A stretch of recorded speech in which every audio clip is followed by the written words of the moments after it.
Qualsiasi persona capace di farti arrabbiare diventa il tuo padrone. Può farti arrabbiare solo quando permetti a te stesso di essere turbato da lui. Ti urlano contro nel traffico, criticano i tuoi sogni, ti mancano di rispetto in faccia e ogni singola volta stanno aspettando, osservando, sperando di vederti crollare. Ma se ti dicessi che nessuno, assolutamente nessuno, può controllare come ti senti senza il tuo permesso, ti mostrerò come percorrere la vita intoccabile, come costruire una mentalità così potente, così centrata, che niente e nessuno può turbare la tua pace. Gli antichi stoici comprendevano ciò che la maggior parte delle persone non impara mai. Le emozioni non sono fenomeni atmosferici casuali che semplicemente ti accadono. Sono risposte che puoi padroneggiare. Pensaci. 2 persone vivono la stessa identica situazione. Una crolla mentre l'altra rimane impassibile. La differenza non sta in ciò che è accaduto, sta in come hanno allenato le loro menti a rispondere. La mente controlla le emozioni. Hai potere sulla tua mente, non sugli eventi esterni. Realizza questo e troverai la forza. Marco Aurelio scrisse queste parole quasi 2000 anni fa, eppure la maggior parte delle persone ancora non ha afferrato questa verità fondamentale. Quando qualcuno ti insulta, il tuo primo istinto è contrattaccare, difenderti, dimostrare che hanno torto, ma chiediti, cosa ci guadagni realmente? In realtà, reagire emotivamente dà loro esattamente ciò che volevano, il tuo potere. Se ne vanno sapendo che hanno controllato il tuo umore mentre tu rimani a portare quella rabbia, ripassando il momento più e più volte. Un collega ti scredita durante una presentazione. Tutti guardano, dentro stai bruciando, ma immagina di guardarlo direttamente negli occhi, sorridendo leggermente e continuando senza perdere un colpo. Questa non è debolezza, non è lasciarli fare, questo è puro potere. Gli stoici chiamavano questo la dicotomia del controllo, una chiara comprensione di ciò che ti appartiene e ciò che non ti appartiene. Le loro parole non ti appartengono, le loro azioni non ti appartengono, ma la tua risposta, quella è solo tua. Chi ti fa arrabbiare ti conquista. Questo antico proverbio rivela una verità brutale. Ogni volta che reagisci con rabbia, consegna a qualcun altro le chiavi della tua pace mentale. Immagina di avere 10.000 euro in contanti in tasca e uno sconosciuto ne pretende la metà solo perché si sente in diritto. Glieli daresti? Allora perché cedere così facilmente qualcosa di molto più prezioso? La tua pace. Il tuo stato emotivo non è negoziabile, è terreno sacro e nel momento in cui decidi che nessuno avrà mai quel tipo di controllo su di te, diventi intoccabile. Silenzio strategico.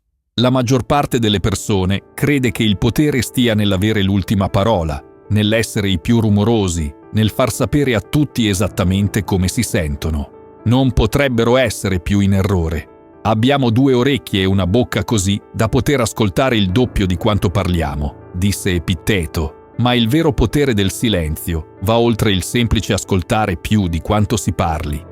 Il silenzio non è passività, non è debolezza.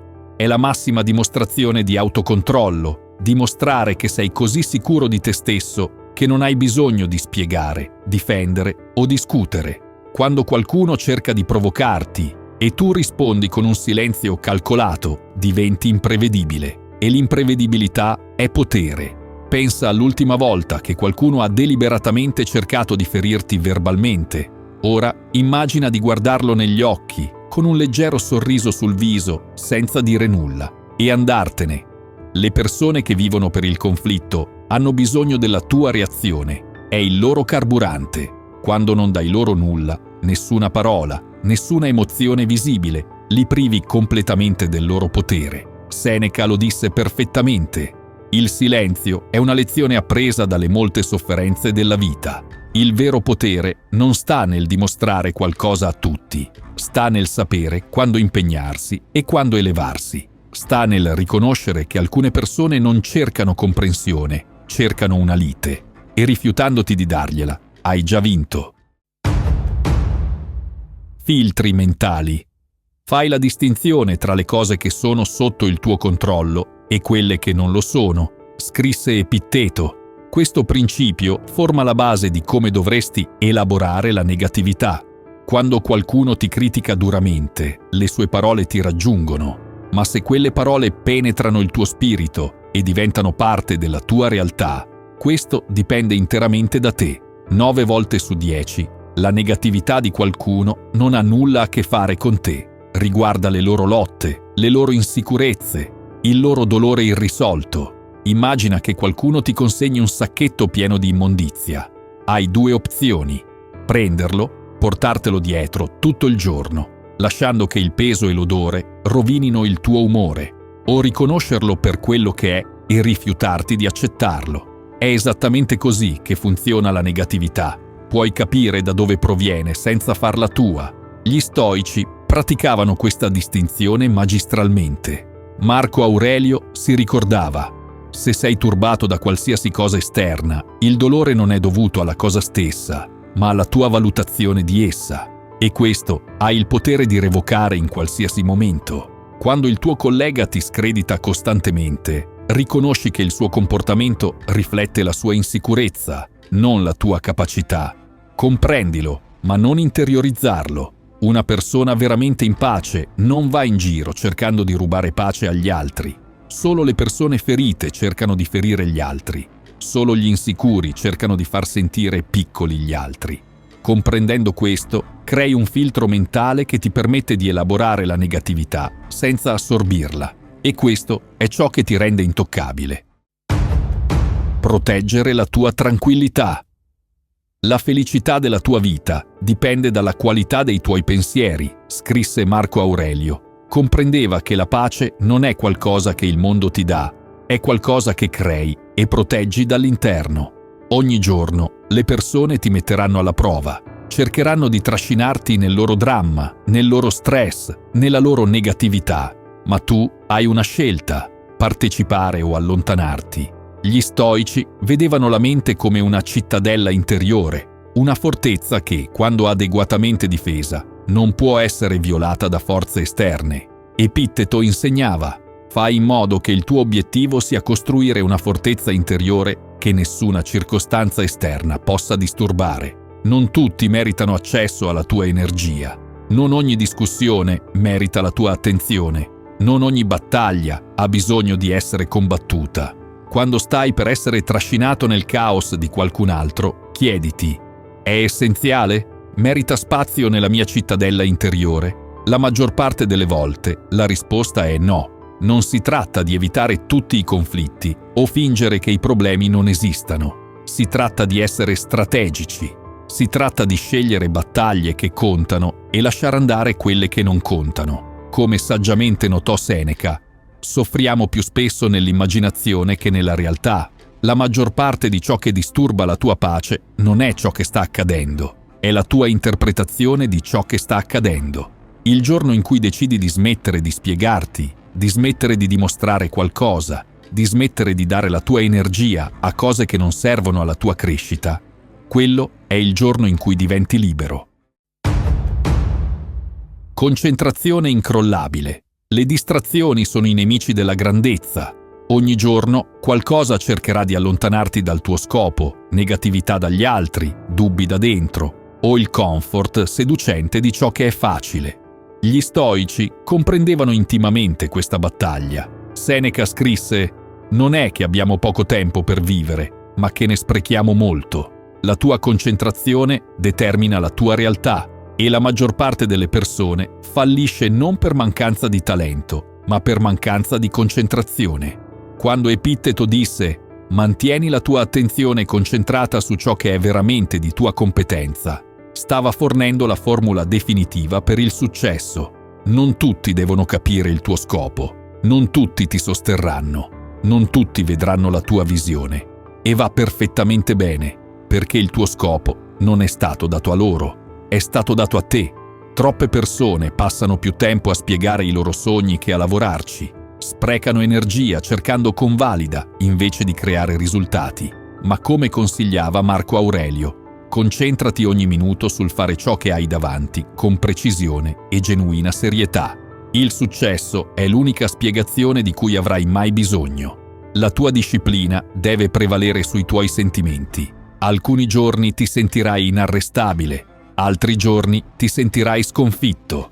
La differenza tra chi ha successo e chi no è semplice. Chi ha successo si presenta comunque. Questo richiede allenamento mentale, richiede impegno quotidiano a rimanere concentrato, non importa quali tempeste infuriano attorno a te. Non spiegare la tua filosofia, incarnala, disse Epitteto. Lascia che i tuoi risultati parlino da soli. Liberazione emotiva. Aggrapparsi alla rabbia, al risentimento o al dolore è come portare un carbone ardente con l'intenzione di lanciarlo a qualcun altro. Sei tu quello che si brucia. Seneca lo comprese quando scrisse: «Chi ti ha fatto un torto è o più forte o più debole di te. Se è più debole, risparmialo. Se è più forte, risparmia te stesso». Lasciare andare non è debolezza, è libertà. È scegliere la tua pace invece del tuo orgoglio. È rifiutarsi di lasciare che il dolore di ieri rubi la gioia di oggi. Gli stoici praticavano questa liberazione non sopprimendo le emozioni, ma mettendone in discussione l'utilità. Marco Aurelio si chiedeva: ciò che è accaduto ti impedisce di agire con giustizia, generosità, autocontrollo, sanità mentale, prudenza, onestà, umiltà, franchezza. Se no, allora perché lasciare che disturbi la tua pace? Alcuni di voi stanno aspettando una chiusura, delle scuse, una convalida prima di andare avanti. Ma come direbbe Epitteto, fai il miglior uso di ciò che è in tuo potere e prendi il resto come viene. Non hai bisogno di permesso per guarire, non hai bisogno di convalida per crescere, non hai bisogno che qualcuno ammetta che aveva torto perché tu possa liberarti. Non tutti sono destinati ad accompagnarti nel tuo viaggio. Alcune persone sono state lezioni, non compagni per tutta la vita. Alcune relazioni sono state stagioni, non vite intere. Prima lo accetti, prima ti liberi da cicli tossici che ti stanno solo trattenendo. Risposta dignitosa. Quanto più gravi sono le conseguenze della rabbia che le cause, osservò Marco Aurelio. Arriveranno momenti in cui sarai messo alla prova, quando qualcuno ti mancherà di rispetto, tradirà la tua fiducia o tenterà di sminuire il tuo valore. In questi momenti hai una scelta che ti definisce. Gli stoici credevano che la virtù, coraggio, giustizia, temperanza e saggezza fosse l'unico vero bene. Epitteto insegnava ai suoi studenti: ricorda che devi comportarti nella vita come faresti a un banchetto. Qualcosa viene passato in giro e arriva a te. Allunga la mano e prendi una porzione moderata. Essere la persona migliore non significa essere uno zerbino. Non si tratta di permettere la mancanza di rispetto. Si tratta di rispondere con dignità piuttosto che con reattività. Non ci vuole nulla per reagire impulsivamente. Non ci vuole nulla per rispondere alla negatività di qualcuno con più negatività. Ma ciò che richiede vera forza, ciò che dimostra vero potere, è mantenere il tuo carattere anche quando provocato. Nel momento in cui qualcuno ti trascina nel suo caos, ti controlla e non puoi permetterti di lasciare che l'immaturità di qualcun altro detti il tuo comportamento. Alcune persone non cercano una risoluzione, cercano una reazione. Vogliono vederti arrabbiato, vogliono vederti perdere la compostezza. Ma quando ti rifiuti di impegnarti al loro livello, quando rimani composto, è allora che vinci. È allora che dimostri che la loro negatività non ha potere sul tuo carattere. Come disse Seneca, il più grande rimedio per la rabbia è il ritardo. A volte la risposta più potente è semplicemente fare una pausa, respirare, considerare se questa battaglia serve al tuo scopo superiore. La vita è troppo breve per sprecare energia in battaglie che non ti portano nulla. Le influenze del tuo ambiente.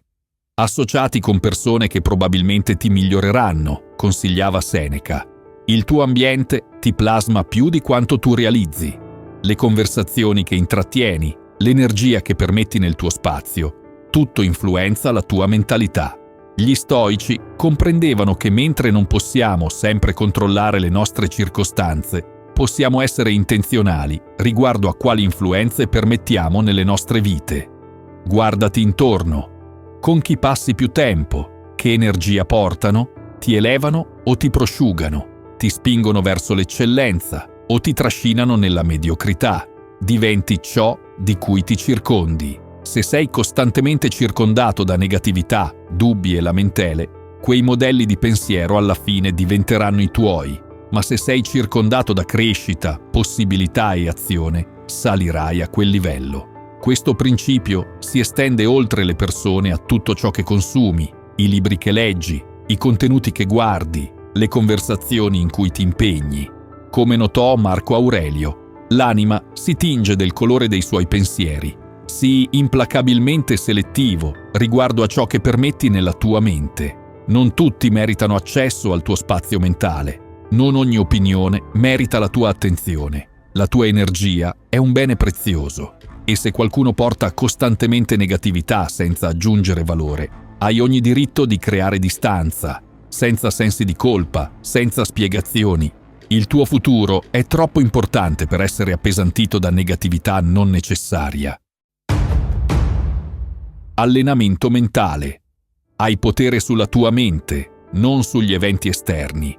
Realizza questo e troverai forza, scrisse Marco Aurelio. Ma questa realizzazione non è sufficiente. Devi allenare la tua mente quotidianamente, proprio come un atleta allena il proprio corpo. Gli stoici praticavano questo attraverso riflessioni mattutine e serali, visualizzando le sfide prima che accadessero e rivedendo le loro risposte alla fine della giornata. Ogni giorno la tua mente sta diventando o più forte o più debole. Ogni scelta che fai, ogni pensiero che intrattieni, ti sta muovendo verso la padronanza o verso la mediocrità. Quando ti svegli e immediatamente controlli il telefono, riempiendo la tua mente con le opinioni e i problemi degli altri, stai allenando la tua mente ad essere reattiva. Ma quando inizi la giornata con intenzione, con gratitudine, con chiarezza riguardo al tuo scopo, rafforzando la tua determinazione, stai condizionando la tua mente per l'eccellenza. Epitteto, che si elevò dalla schiavitù per diventare un maestro filosofico, lo comprese. Non è ciò che ti accade, ma come reagisci che conta. E come reagisci è determinato da come hai allenato la tua mente a rispondere prima che arrivi il momento della sfida. Ecco perché devi impegnarti nell'allenamento mentale quotidiano. Leggi gli scritti dei saggi, metti in discussione le tue reazioni automatiche, sfida i pensieri che ti limitano, nutri la tua mente con forza, con saggezza, con possibilità. La maggior parte delle persone lascia che i loro pensieri vadano in pilota automatico, lasciano che le circostanze dettino il loro stato emotivo e di conseguenza vivono vite reattive, sempre rispondendo, mai guidando. Ma tu non sei come la maggior parte delle persone. Tu sei qualcuno che prende il controllo, che si allena quotidianamente, che costruisce il tipo di mentalità che si eleva al di sopra delle circostanze. Come consigliava Seneca, inizia subito a vivere e conta ogni singolo giorno come una vita separata. Inizia il tuo allenamento mentale ora, non quando è conveniente, non quando ti senti pronto, ora, perché quando padroneggi la tua mente, padroneggi la tua vita. La volontà indomabile. Tutto ciò di cui abbiamo discusso si riduce a una verità fondamentale che gli stoici comprendevano profondamente. Gli eventi esterni non hanno potere sulla mente allenata. Hai potere sulla tua mente, non sugli eventi esterni. Realizza questo e troverai forza, scrisse Marco Aurelio. Questa non è solo filosofia, è la formula definitiva per una vita incrollabile. Il mondo ti metterà alla prova, le persone ti spingeranno contro, la vita lancerà sfide inaspettate sul tuo cammino. Ma quando hai allenato la tua mente, quando hai costruito la tua cittadella interiore, quando hai padroneggiato la distinzione tra ciò che puoi e non puoi controllare, nulla può veramente sconfiggerti. Come dichiarò audacemente Epitteto, che nacque schiavo e soffrì disabilità fisica, fai il miglior uso di ciò che è in tuo potere e prendi il resto come viene. Il tuo potere non sta nel controllare ciò che ti accade, ma nel controllare come rispondi. non nell'evitare ogni dolore, ma nel trovare significato al suo interno, non nell'essere risparmiato dalle tempeste della vita, ma nello stare saldo al tuo centro, mentre i venti ululano intorno a te. Questa è vera libertà, questa è vera forza, questo è il potere che nessuno può toglierti, a meno che tu non lo ceda volontariamente. Quindi allena la tua mente quotidianamente, proteggi la tua pace ferocemente, lascia andare ciò che ti appesantisce, elevati al di sopra di ciò che ti diminuirebbe, circondati di ciò che ti eleva e ricorda le parole di Seneca. A volte anche vivere è un atto di coraggio, ma con ogni atto di coraggio, con ogni momento in cui scegli la tua risposta piuttosto che arrenderti alla reazione, costruisci uno spirito infrangibile. Diventi, nel senso più vero, inconquistabile. Tu sei il padrone della tua mente e pertanto sei il padrone della tua vita. Se hai trovato valore in questo messaggio, vorrai sicuramente dare un'occhiata a uno di questi 2 video.